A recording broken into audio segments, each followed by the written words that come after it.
सोचिए, एक ऐसा भारत जहां ना मोबाइल था, ना बिजली, ना सोशल मीडिया, लेकिन फिर भी लोगों के दिलों में सुकून था, रिश्तों में मिठास थी और जिंदगी में ठहराव था। आज हम जिस आज़ादी को सांस की तरह लेते हैं, उसकी कीमत कभी पूरे देश ने अपनी पीढ़ियों से चुकाई थी। और इसी कहानी की शुरुआत होती है सन 1800 के भारत से। सन 1800 वो दौर था जब देश में मराठा और मुगल सल्तनत बिखरने लगी थी और अंग्रेज भारत में अपनी जड़ें गहराई तक जमा चुके थे। ये वही समय था जब अफगानिस्तान से लेकर म्यांमार तक फैले एशिया के विशाल भूभाग में भारत एक ताकतवर पहचान हुआ करता था। उस समय अखंड भारत की कुल आबादी लगभग 17 करोड़ थी, जिनमें से सिर्फ करीब 10% पुरुष और महज 1% महिलाएं ही पढ़ी लिखी थीं। शायद यही सबसे बड़ी वजह बनी कि हजारों मील दूर से आए अंग्रेज चालाकी और कूटनीति के दम पर इस सोने की चिड़िया पर कब्जा जमाने में कामयाब हो गए। ईस्ट इंडिया कंपनी ने भारत में आते ही गरीबों और किसानों का शोषण शुरू कर दिया। टैक्स, लगान और जबरन वसूली ने आम भारतीय की कमर तोड़ दी। भारत, जिसे दुनिया कभी सोने की चिड़िया कहा करती थी, धीरे धीरे लुटने लगा। लेकिन क्या आपने कभी सोचा है कि उस दौर में एक आम भारतीय की जिंदगी कैसी होती थी? उसका पहनावा कैसा था? उसका रोजमर्रा का जीवन कैसे चलता था? वो क्या खाता था, कैसे कमाता था और किस तरह अंग्रेजों ने इस विशाल साम्राज्य को अपने कब्जे में लिया? जब अंग्रेजों ने पहली बार भारत में कदम रखा तो उनका मकसद सत्ता नहीं बल्कि सिर्फ व्यापार था। 24 अगस्त 1608 को कैप्टन विलियम हॉकिंस सूरत के बंदरगाह पर उतरे और तभी उन्हें समझ आ गया कि इस देश को तलवार से नहीं बल्कि चाल से जीता जा सकता है। जब शाहजहां ताजमहल बनवा रहे थे, उसी वक्त अंग्रेज भारत में धीरे धीरे अपने पैर पसार रहे थे। उस समय भारत में दो बड़ी ताकतें थीं, मुगल साम्राज्य और मराठा साम्राज्य। दोनों इतनी शक्तिशाली थीं कि अंग्रेज उनके सामने बहुत कमजोर थे। लेकिन इन दोनों की सबसे बड़ी कमजोरी थी आपसी नफरत। अंग्रेजों ने इसी कमजोरी को हथियार बनाया। एक तरफ वो दोनों सल्तनतों के दरबार में वफादारी का दिखावा करते रहे और दूसरी तरफ कूटनीति के जरिए उन्हें आपस में लड़वाते रहे। सही मौके के इंतजार में अंग्रेजों को करीब 100 साल लग गए। 18वीं सदी के आते आते मुगल सल्तनत लगभग खत्म हो चुकी थी और मराठा साम्राज्य भी कई इलाकों में हार झेल चुका था। इसी बीच ईस्ट इंडिया कंपनी ने भारत में अपनी पकड़ मजबूत कर ली। अंग्रेज किसानों से भारी लगान वसूलते थे, व्यापारियों से बेहिसाब टैक्स लेते थे और युवाओं को पैसों व नौकरी का लालच देकर अपनी ही सेना में भर्ती कर लेते थे। भारत में बनी चीजें सस्ते दामों पर खरीद कर वो यूरोप में ऊंचे दामों पर बेचते और सारा पैसा सीधा ब्रिटेन भेज देते थे। इसका नतीजा ये हुआ कि भारत धीरे धीरे आर्थिक संकट में डूबता चला गया। उस दौर में ज्यादातर भारतीयों की जरूरतें सीमित थीं। लोग कम में जीना जानते थे। गांवों में आज भी जिस अदला बदली की परंपरा को आप कहीं कहीं देख सकते हैं, वो उस समय आम बात थी। पैसे की जगह सामान के बदले सामान चलता था। चावल के बदले गेहूं, दाल के बदले सब्जी, जिससे गांव आत्मनिर्भर बने रहते थे और पैसों की जरूरत बहुत कम पड़ती थी। पहनावे की बात करें तो भारतीयों की सादगी ही उनकी पहचान थी। पुरुष धोती और गमछा पहनते थे, महिलाएं साड़ी और बच्चे नंगे पांव गांव की गलियों में खेलते नजर आते थे। कुछ जमींदार ही अंग्रेजी कपड़े पहनते थे। आज जहां वेस्टर्न कल्चर हावी है, उस दौर में देसीपन ही शान हुआ करता था। तकनीक नहीं थी, लेकिन जीवन में सुकून था। न फोन था, न बिजली, लेकिन रिश्तों में रोशनी थी। कच्चे घर थे, मगर दिल पक्के थे। बैलगाड़ी ही यातायात का साधन थी, लेकिन शरीर ताकतवर थे। शाम होते ही लोग भजन, कीर्तन और सत्संग में जुट जाते थे। बुजुर्गों का सम्मान सर्वोपरि था और गांव का फैसला वही होता था जो बड़े कहते थे। हालांकि उस दौर में जातिवाद और भेदभाव भी चरम पर था। अंग्रेजों ने डिवाइड एंड रूल की नीति अपनाकर इस आग में घी डालने का काम किया। लोग जाति के अनुसार काम करते थे। धोबी, कुम्हार, नाई, हर पेशा पीढ़ियों से चला आ रहा था। यही भेदभाव बाद में बाबा साहेब अंबेडकर जैसे महापुरुषों के संघर्ष का कारण बना। उस समय अखंड भारत की आबादी सिर्फ 17 करोड़ थी और चारों ओर घने जंगल फैले हुए थे। शुद्ध हवा, शुद्ध पानी और बिना केमिकल का खाना आम बात थी। जंगली जानवरों का डर जरूर था, लेकिन प्रदूषण नाम की कोई चीज नहीं थी। सड़कें खराब थीं, मगर जिंदगी सरल और संतुलित थी। कुल मिलाकर सन 1800 का भारत विरोधाभासों से भरा था। कहीं शोषण था तो कहीं संतोष, कहीं दुख था तो कहीं सुकून। यही इतिहास हमें सिखाता है कि हर दौर में कुछ खोता है और कुछ पाया जाता है। अगर आपको भी अखंड भारत के इस भूले बिसरे इतिहास पर गर्व है तो कमेंट में जरूर बताइए कि उस दौर की कौन सी बात आज का मॉडर्न जमाना सबसे ज्यादा मिस कर रहा है। लेकिन कहानी यहीं खत्म नहीं होती। असल कहानी तो अब शुरू होती है, क्योंकि सन 1800 के बाद भारत सिर्फ लूटा नहीं गया, बल्कि धीरे धीरे तोड़ा भी गया। सोच से, आत्मविश्वास से और अपनी ही पहचान से। जब अंग्रेजों को ये यकीन हो गया कि भारत को अब तलवार से नहीं बल्कि सिस्टम से काबू में रखा जा सकता है, तब उन्होंने कानून, शिक्षा और प्रशासन के जरिए देश की नसों पर हाथ रख दिया। उन्होंने भारतीयों को ये महसूस कराना शुरू कर दिया कि तुम शासक बनने के लिए नहीं बल्कि आदेश मानने के लिए पैदा हुए हो। धीरे धीरे अदालतें बनी, नए कानून आए और इंसाफ का मतलब बदल गया। जो भाषा आम लोगों को समझ नहीं आती थी, उसी भाषा में फैसले सुनाए जाने लगे। अंग्रेजी पढ़े लिखे भारतीय ऊंचे माने जाने लगे और देसी ज्ञान, संस्कृत, फारसी और गुरुकुल व्यवस्था को पिछड़ा बताकर किनारे कर दिया गया। यही वो पल था जब भारत की आत्मा पर सबसे गहरी चोट पड़ी। अंग्रेजों ने शिक्षा को ज्ञान का माध्यम नहीं बल्कि गुलामी का औजार बना दिया। कुछ चुनिंदा भारतीयों को अंग्रेजी पढ़ाई गई ताकि वही लोग आगे चलकर बाकी करोड़ों भारतीयों पर शासन कर सकें। इन्हें नौकरी, इज्जत और ताकत दी गई, लेकिन बदले में इनकी सोच अंग्रेजों जैसी बना दी गई। धीरे धीरे भारतीय ही भारतीयों पर राज करने लगे। फर्क सिर्फ इतना था कि ऊपर बैठा आदमी अंग्रेज होता था। गांवों की हालत और खराब होती चली गई। भारी लगान, नील की जबरन खेती और सूदखोर जमींदारों ने किसानों को कंगाल बना दिया। कई इलाकों में भूख से लोग मरने लगे, लेकिन अंग्रेजी रिकॉर्ड में इसे प्राकृतिक आपदा लिख दिया गया। हकीकत ये थी कि अनाज भारत में पैदा होता था, लेकिन पेट ब्रिटेन के भरते थे। इसी दौर में भारतीय कारीगर सबसे ज्यादा तबाह हुए। हाथ से बुना कपड़ा जो कभी पूरी दुनिया में मशहूर था, उसे खत्म करने के लिए अंग्रेजों ने अपनी मिलों का सस्ता कपड़ा भारत में भर दिया। लाखों बुनकर बेरोजगार हो गए। कई इलाकों में तो लोगों ने हुनर छोड़कर मजदूरी शुरू कर दी, क्योंकि हुनर की अब कोई कीमत नहीं बची थी। लेकिन जितना जुल्म बढ़ा, उतनी ही चुपचाप चिंगारी भी सुलगती रही। गांव-गांव में, कस्बों में, मंदिरों, अखाड़ों और मेलों में लोग फुसफुसाकर आजादी की बातें करने लगे। संतों, कवियों और लोक कलाकारों ने अपने गीतों और कथाओं में देशभक्ति को जिंदा रखा। तलवारें भले ही छीन ली गई हों, लेकिन विचार अभी जिंदा थे।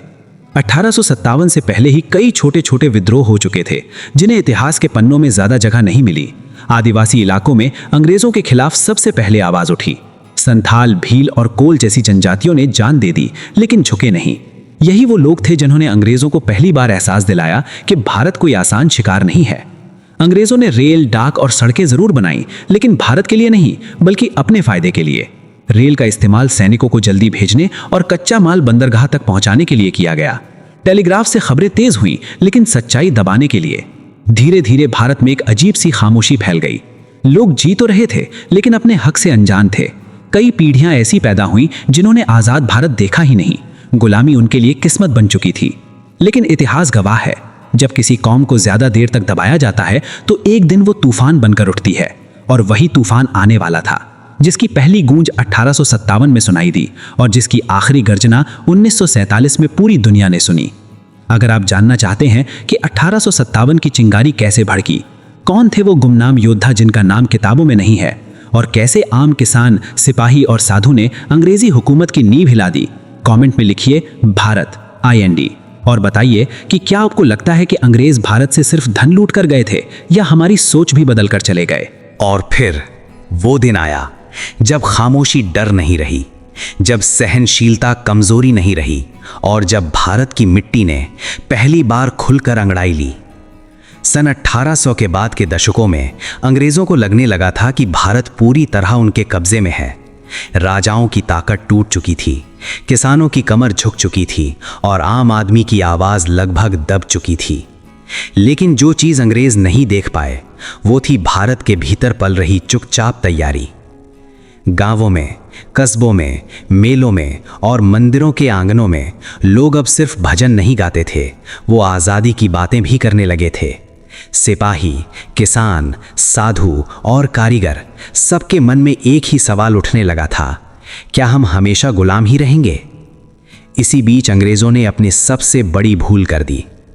भारतीय सिपाहियों की आस्था और सम्मान को ठेस पहुंची। नई कारतूसों की खबर फैली जिनमें गाय और सूअर की चर्बी इस्तेमाल होने की बात कही गई। ये सिर्फ एक अफवाह नहीं थी, ये उस चिंगारी का नाम था जो पहले से सुलग रही आग को भड़का गई। 1857 से पहले ही कई जगहों पर सिपाहियों ने बगावत शुरू कर दी थी। मेरठ, कानपुर, झांसी, अवध और दिल्ली, एक एक करके पूरा उत्तर भारत हिलने लगा। ये कोई संगठित आंदोलन नहीं था, बल्कि गुस्से का विस्फोट था, अचानक, बेकाबू और बेहद सच्चा। किसान अपने औजार लेकर मैदान में उतरे, सिपाहियों ने अंग्रेज अफसरों के खिलाफ हथियार उठाए और साधुओं ने लोगों को धर्म नहीं स्वाभिमान की याद दिलाई। रानी लक्ष्मीबाई ने दिखा दिया कि आज़ादी सिर्फ पुरुषों की नहीं होती। कुंवर सिंह ने साबित किया कि उम्र कभी हिम्मत की दुश्मन नहीं होती। बेगम हजरत महल ने बता दिया कि सत्ता छीनी जा सकती है अगर इरादा मजबूत हो। हालांकि अंग्रेज़ों की सेना ज़्यादा संगठित थी, हथियार ज़्यादा आधुनिक थे और रणनीति कहीं ज़्यादा क्रूर। उन्होंने गांव जला दिए, हज़ारों लोगों को फांसी पर लटका दिया और पूरे इलाकों को सज़ा के तौर पर उजाड़ दिया। 1857 की क्रांति भले ही दबा दी गई, लेकिन अंग्रेज़ों को ये साफ समझ आ गया कि भारत अब पहले जैसा नहीं रहा। इसके बाद अंग्रेज़ों ने शासन का तरीका बदल दिया। ईस्ट इंडिया कंपनी को हटाकर सीधे ब्रिटिश सरकार ने सत्ता संभाली। कानून और प्रशासन और सख्त हो गए, लेकिन साथ ही डर भी बढ़ गया। डर एक और विद्रोह का। इसी डर ने भारत में एक नई चेतना को जन्म दिया। अब लड़ाई सिर्फ तलवार से नहीं, सोच से लड़ी जाने लगी। समाज सुधारक सामने आए, अखबार निकले, विचार फैले। लोग समझने लगे कि आज़ादी सिर्फ सत्ता बदलने का नाम नहीं, बल्कि आत्मसम्मान वापस पाने का रास्ता है। 19वीं सदी के आखिरी वर्षों तक भारत बदल चुका था। गुलामी अभी थी, लेकिन डर नहीं था। लोग गरीब थे, लेकिन बेहोश नहीं थे। और सबसे बड़ी बात, अब भारतीय खुद को भारतीय मानने लगे थे।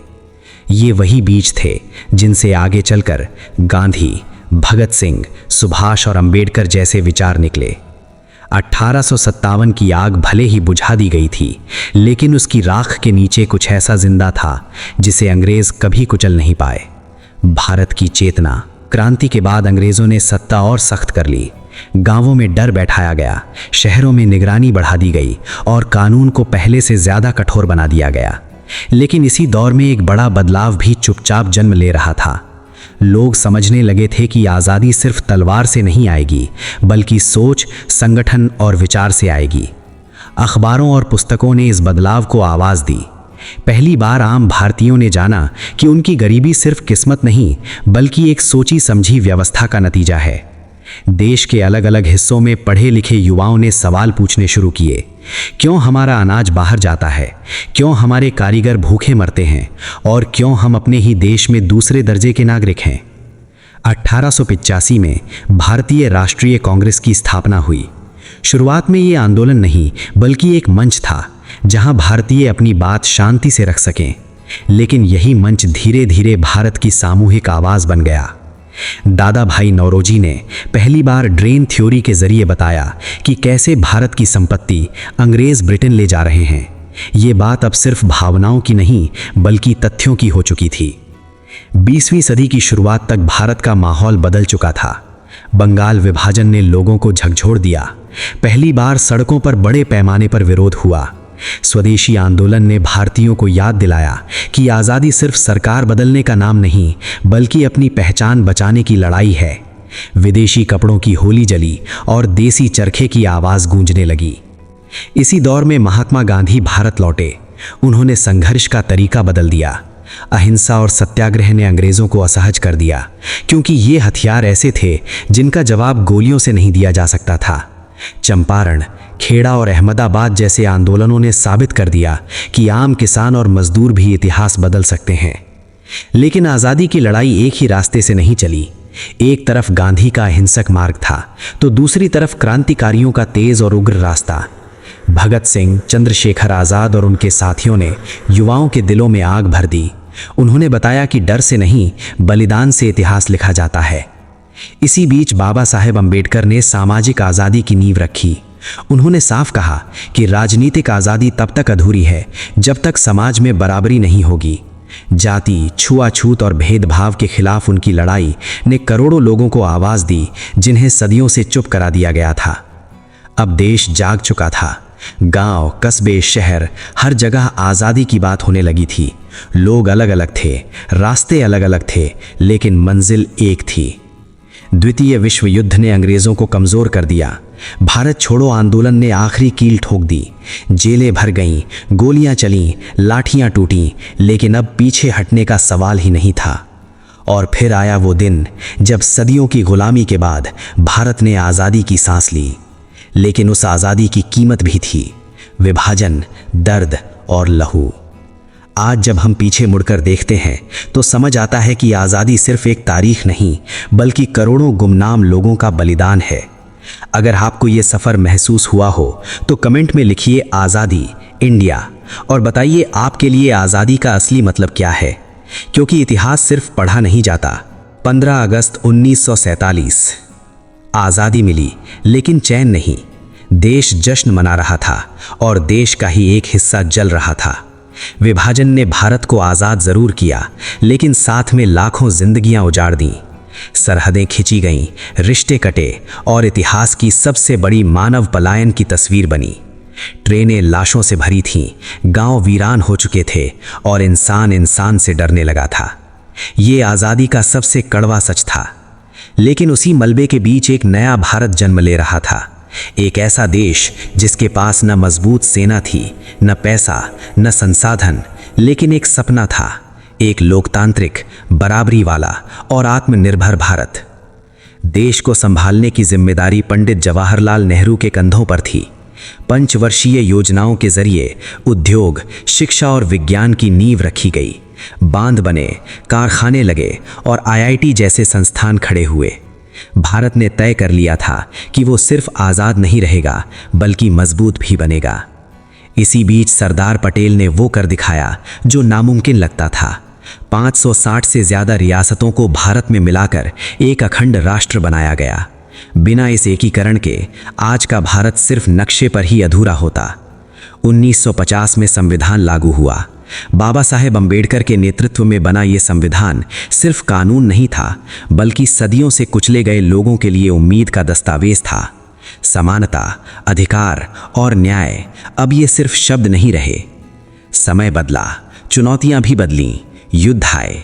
1948, 1962, 1965, 1971। हर बार भारत गिरा नहीं बल्कि और मजबूत होकर खड़ा हुआ। हरित क्रांति ने भूख से जूझते देश को अन्नदाता बना दिया। श्वेत क्रांति ने दूध का कटोरा बना दिया। धीरे धीरे भारत अपने पैरों पर खड़ा होने लगा। 1991 एक और मोड़ लेकर आया। आर्थिक उदारीकरण ने भारत को दुनिया से जोड़ा। प्राइवेट सेक्टर, टेक्नोलॉजी और उद्यमिता ने नई पीढ़ी को नए सपने दिए। गांवों से शहरों तक एक नई रफ्तार शुरू हुई। 21वीं सदी में भारत बदल चुका है। चंद्रयान चांद तक पहुंच चुका है। डिजिटल इंडिया ने गांवों को इंटरनेट से जोड़ दिया है। भारत अब सिर्फ इतिहास नहीं, भविष्य भी है। लेकिन सवाल आज भी वही है, क्या हमने उस आज़ादी की कीमत समझी है? क्या हम उस एकता को संभाल पाए हैं जिसके लिए लाखों लोगों ने बलिदान दिया है? आज का भारत विरोधाभासों से भरा है। एक तरफ तरक्की है, दूसरी तरफ चुनौतियां। लेकिन फर्क इतना है कि अब फैसला हमारे हाथ में है, क्योंकि इतिहास अब हमें नहीं चला रहा, अब हम इतिहास लिख रहे हैं। अगर आपको ये पूरी यात्रा छू गई हो तो कमेंट में लिखिए भारत, इंडिया और बताइए आने वाले 25 सालों में आप भारत को कहाँ देखते हैं, क्योंकि ये कहानी यहीं ख़त्म नहीं होती, ये कहानी आपसे शुरू होती है। जय हिंद, जय भारत।